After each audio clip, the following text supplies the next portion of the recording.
E tem um detalhe interessante assim da infância, porque minha mãe sempre me criou na igreja, né? Então, sempre envolvido, minha mãe buscando ao Senhor. A gente é nascido na presbiteriana, né? Minha mãe praticamente se converteu, não na presbiteriana, mas desde o início ela sempre exerceu a fé dela na igreja presbiteriana. Eu cresci lá, dentro dessa igreja. E era uma igreja muito rígida, né? E ao mesmo tempo buscava muito ao Senhor, porque era uma presbiteriana renovada, né? Então minha mãe sempre ia para o monte, me levava junto, me colocava para carregar colchão para dormir no monte.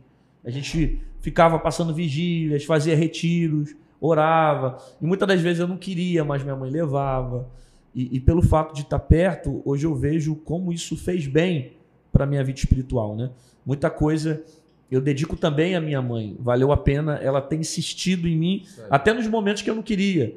Porque é justamente por causa da insistência dela que hoje ela também colhe os frutos, né, de ver o filho no reino de Deus, uma bênção, produzindo, pregando o evangelho, né? Orgulho, né? Orgulho, e é fruto do pulso que ela teve de me levar para a obra, sabe? Porque hoje tem muitos pais que, em relação aos filhos, que deixam o filho dentro de casa. Se meu filho não quer ir para a igreja, eu deixo em casa e eu vou para a igreja. E minha mãe nunca fez isso, minha mãe sempre me levou para a igreja. Não tinha essa de querer ou não. Eu estava debaixo da autoridade dela, eu tinha que ir para a igreja. E isso me fez muito bem, sabe? Me fez muito bem.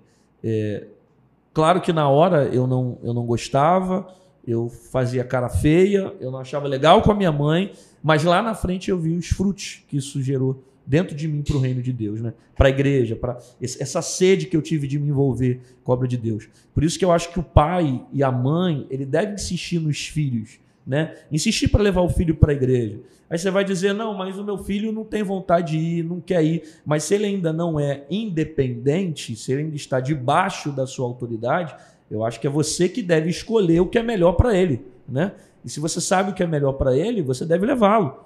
E não deve ausentar. É claro que muitos pais pensam na questão do trauma que isso pode gerar para a vida do filho. Aí eu vou traumatizar o filho se eu gerar uma imposição. Eu acho que o trauma ele só vai ser gerado na criança quando não existe essência, quando não existe verdade, quando não existe amor, né? Quando você vê um pai hipócrita impondo uma coisa que ele não é. Mas quando o pai ele tem harmonia dentro de casa com o filho, quando tem essência com o filho, quando tem amor com o filho, e ele mostra a verdade do evangelho dentro de casa, que precisa ser vivido fora da igreja, dentro da igreja, o filho vai ser uma bênção, sabe? O filho vai ser uma bênção. Principalmente você que é pai e mãe, está levando o seu filho para a igreja e de repente o seu filho não quer ir, sabe? Leva ele para a igreja, insista em levar ele para a igreja, vai valer a pena, porque eu acho que a igreja ainda é um lugar ideal para o seu filho aprender sobre Deus, né? É dentro da escola que ele vai viver o evangelho, é dentro da faculdade que ele vai viver o evangelho, é no meio das ruas que ele vai viver o evangelho, mas você precisa apresentar esse evangelho para o seu filho. É óbvio, também dentro de casa, mas leve para a igreja, porque é lá que ele vai ouvir a palavra, ele pode ser impactado por uma experiência com Deus e isso mudar toda a rotina dele, a maneira como ele vai se envolver com os amigos, com os colegas e ser uma bênção por onde ele passar, né?